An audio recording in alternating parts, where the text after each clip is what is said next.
हळद रुसली कुंकू हसलं मालिकेच्या येणाऱ्या पुढील काही भागामध्ये आपल्याला जबरदस्त असा ट्विस्ट पाहायला मिळणार आहे. दुष्यंत कृष्णा घर सोडून जाताच भयानक प्रकार त्यांच्यासमोर घडलेला असतो आणि जो दुष्यंत कृष्णाला स्वाभिमान जपण्यासाठी आणि बाळजाबाईला जन्माची अद्दल घडवण्यासाठी घर सोडून निघालेला असतो, तो दुष्यंत खरंच आता बाळजाचं हे म्हणणं मनावर घेऊन कृष्णाला नवीन संसार थाटण्यासाठी निघून जाईल का, हे सगळं पाहणं फारच इंटरेस्टिंग असणार आहे. तर आता प्रेक्षकांनो, आतापर्यंत मालिकेमध्ये आपण पाहिलंय की बाळजासमोर इथे कृष्णाने खूप काही पराक्रम, खूप काही गोष्टी केलेल्या असतात.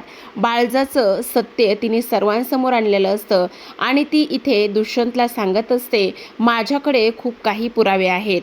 त्याच वेळेला बाळजा मनातच म्हणत असते, ही एवढ्या ठामपणे बोलते म्हणजे हिच्याकडे नक्कीच पुरावे असतील, पण कसले पुरावे असतील असं म्हणता क्षणी आता कृष्णाने मोबाईलमध्ये असणारा तो व्हिडिओ दाखवलेला असतो, ज्या व्हिडिओमध्ये इथे बाळजाने स्पष्टपणे सावित्री आणि पूजाकडे कबुली दिलेली असते की ह्या कृष्णाला मी फक्त आणि फक्त इथे ह्या राजकारणासाठी सून म्हणून घरात आणलेला आहे, मला ती इथे सून म्हणून अजिबात पसंत नाही आहे.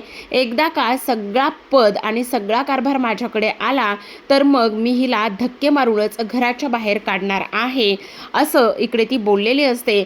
आणि ह्या असल्या बाईला मी सून म्हणून कसं काय स्वीकारेल किंवा काय करेल, हे मात्र ती या सगळ्या गोष्टीमध्ये बोलल्यानंतर आता आपण पाहतो की दुष्यंतला फारच मोठा धक्का इथे बसलेला असतो. दुष्यंत बाळजाकडे पाहतच असतो. अक्षरशः तो इकडे हदरून गेलेला असतो. ह्या सगळ्या गोष्टी काय आहेत आणि हे नेमकं माझ्याच बाबतीत का झालंय, असा प्रश्न त्याच्या मनामध्ये आलेला असतो. हे सगळं काही झाल्यानंतर आता इकडे तो म्हणत असतो, आई बोल ना, तू हे सगळं का केलेस. जा विचारणारा दुष्यंत जेव्हा बाळजाला हे सगळं काही विचारतो त्यावेळा बाळजा म्हणत असते, एक मिनिट, आत्तापर्यंत सगळ्यांच्या प्रश्नांची उत्तरं देऊन देऊन मी थकली आहे. मला आता कोणाच्याही कसल्याही प्रश्नांची उत्तरं द्यायची नाही आहेत. हो, अशीच डील मी इथे केली होती आणि हेच मला करायचं होतं. आता बाद झालं गोडी गुलाबीनं. जर कोणाला ह्या घरामध्ये राहायचं असेल तर राहावं. ह्या भिकारड्या कृष्णाला इथे मी माझी सून बनवून घेईल, हे मात्र अजिबात शक्य नाही आहे आणि मी ते कधी ठरवलेलं सुद्धा नाही आहे, असं सुद्धा आता इकडे ती बोलत असते.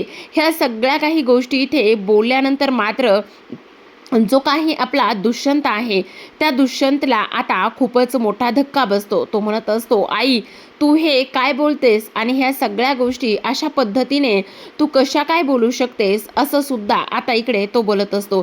त्याच वेळेला ती म्हणत असते, हो, ह्या कृष्णाचा मी अशाच पद्धतीने वापर करून घेतला आहे आणि करणार सुद्धा आहे. तुला जर इथे तुझ्या आईसोबत राहायचं असेल तर तू राहा, नाहीतर आत्ताच्या आत्ता ह्या घरातून निघून गेलास तरी सुद्धा चालेल.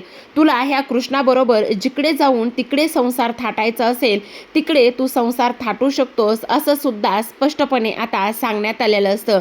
त्याच वेळेला आता इकडे दुष्यंत खूप मोठ्या धक्क्यात गेलेला असतो. तर आता आपण पाहतो की हे सगळं काही झाल्यानंतर इकडे जेव्हा दुष्यंत आणि कृष्णा घरामध्ये येतात तेव्हा कृष्णा दुष्यंतला समजावत असते. ती म्हणत असते, हे बघा, काही जरी झालं तरी सुद्धा घर सोडून जाण्याचा निर्णय तुम्ही अजिबात घ्यायचा नाही. त्याच वेळेला आता इकडे तो म्हणत असतो, नाही कृष्णा, माझा स्वाभिमान आहे. आई ह्या पद्धतीने वागेल हे मी कधी स्वप्नात सुद्धा पाहिलं नव्हतं, पण आज ती ह्या पद्धतीने वागली, ह्या सगळ्या गोष्टीवर माझा विश्वास बसत नाहीये. नाही कृष्णा, नाही, अजिबात नाही. आपण इथे अजिबात राहायचं नाही. आत्ताच्या आत्ता आपण हे घर सोडून जाणार आहोत.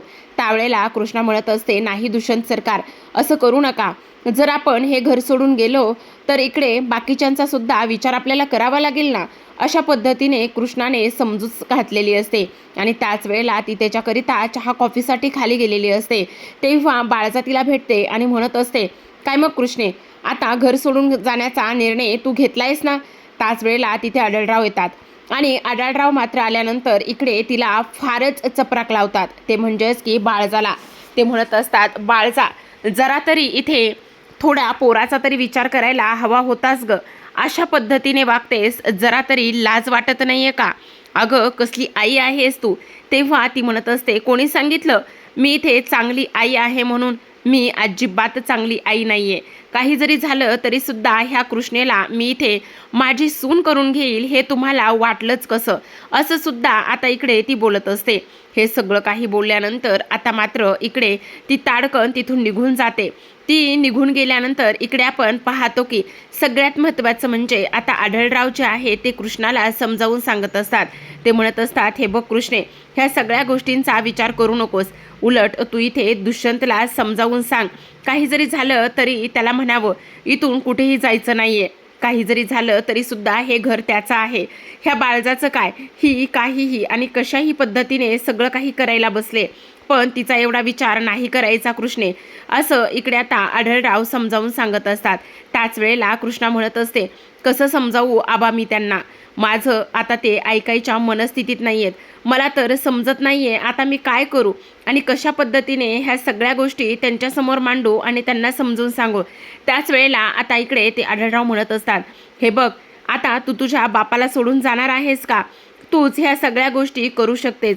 काही जरी झालं तरी तूच ह्या सगळ्या गोष्टींना वाचा फोडू शकतेस, असं सुद्धा आता इकडे ते बोलत असतात. हे सगळं काही बोलल्यानंतर आपण पाहतो की कृष्णा आणि त्याचबरोबर बाळजा पुन्हा एकदा समोरासमोर येतात. आता त्या दोघीही समोरासमोर आल्यानंतर इकडे आता ती म्हणत असते, हे बघ कृष्णे, जे काही करायचं आहे ते तू कर. तू असले कितीही जरी पुरावे दाखवलेस ना तर मला त्याने काही फरक पडणार नाहीये. आणि तुझ्यासारख्या असल्या 56 बघितल्या आहेत मी. काही जरी झालं ना तरी सुद्धा तुला ह्या घरामध्ये मी राहू देणार नाहीये. त्याच वेळेला आता कृष्णा म्हणत असते, तुम्ही त्याची काळजी करू नका. काही जरी झालं ना तरी सुद्धा ह्या घरातून मी कुठेही जाणार नाहीये आणि हा माझा शब्द आहे तुम्हाला, असं सुद्धा आता इकडे ती बोलत असते. त्याच वेळेला बाळजा म्हणत असते, बघायचंय तुला, आता कृष्णा माझा पोरगा आहे, तो ह्या घरामध्ये राहील असं शक्यच नाही. तुला मी लिहून देते, काही जरी झालं तरी सुद्धा तो ह्या घरामध्ये राहणारच नाही. बघ तू तो हे घर सोडून जातोय का नाही. त्याच वेळेला कृष्णाने इथे चॅलेंज घेतलेलं असतं. ती म्हणत असते, ठीक आहे बघूया आता तुम्ही जिंकताय का मी जिंकते. काही जरी झालं तरी सुद्धा तुमचं हे सगळं रूप गावकऱ्यांसमोर आणल्याशिवाय आणि त्याचबरोबर तुमचं हे पद काढून घेतल्याशिवाय मी कुठेच जाणार नाही. इकडे तोपर्यंत जो दुष्यंत आहे तो दुष्यंत बॅग भरून बाहेर आलेला असतो आणि तो म्हणत असतो, चल कृष्णा आपल्याला इथे राहायचं नाहीये. त्याच वेळेला कृष्णा म्हणत असते, हे बघा दुष्यंत सरकार, असं काय करताय, आपल्याला कुठेच नाही जायचं. त्याच वेळेला दुष्यंत म्हणत असतो, कृष्णा तुझं काय चाललंय, मी तुला सांगितलंय ना आपल्याला इथे राहायचं नाहीये. ह्या घरामध्ये आपल्याला काहीच किंमत नाहीये. तिने तुझं आणि माझं लग्न का आणि कशामुळे लावून दिलंय, ह्या सगळ्या गोष्टी तिने बोलून झाल्यात, मग तरी सुद्धा इथून जायचं नाही असं म्हणतेस तू. त्याच वेळेला कृष्णा म्हणत असते, दुष्यंत सरकार हे बघा, सुख आणि दुःख हे ऊन सावलीप्रमाणे असतं. आज ना उद्या आपल्यासुद्धा आयुष्यात सुख येईलच आणि त्याहूनही सगळ्यात महत्त्वाचं म्हणजे ह्या काही म्हणतील आणि आपण ते ऐकायचं अजिबात नाही. तेव्हा दुष्यंत हट्ट करत असतो. त्यावेळेला कृष्णा म्हणत असते, नाही काही जरी झालं तरी आपण हे घर सोडून कुठेच जायचं नाहीये. आणि तेव्हा ती आता बाळजाकडे जाते आणि तिला चॅलेंज देते, जोपर्यंत गावकऱ्यांसमोर तुमचा खरा चेहरा आणत नाही तोपर्यंत ह्या घरातून बाहेर जाणार नाही. तर पहा तर आता बाळजा कशा पद्धतीने ह्या सगळ्या गोष्टी निस्तारेल आणि त्याचबरोबर आता कृष्णा कसं बाळजाचं रूप सर्व जगासमोर आले हे पाहणे फार इंटरेस्टिंग असते. तर पाहत रहा हळद रुसली कुंकू हसलं.